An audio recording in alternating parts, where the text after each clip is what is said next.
Grâce à ces immenses champs d'oliviers, la Tunisie a pu se placer dans le top 5 mondial des producteurs d'huile d'olive.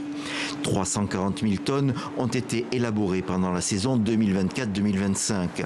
Mais ce précieux liquide a un pendant moins ragoûtant, la fitoura, en français grignon d'olive, soit ce qui reste quand les fruits ont été pressés au moulin.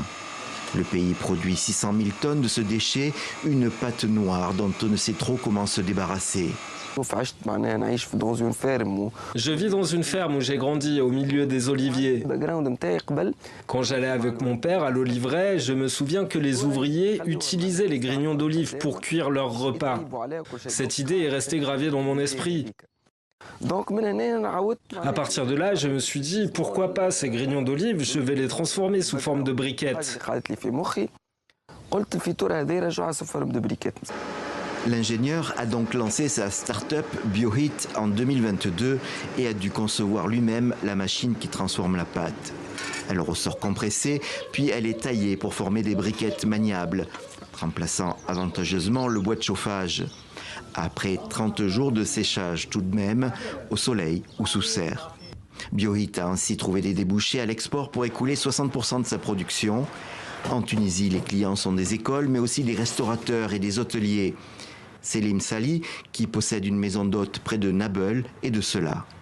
Les briquettes, c'est plus pratique, non seulement du point de vue écologique, mais aussi du point de vue financier. Parce que, honnêtement, ça revient moins cher. Et je considère cela comme très important.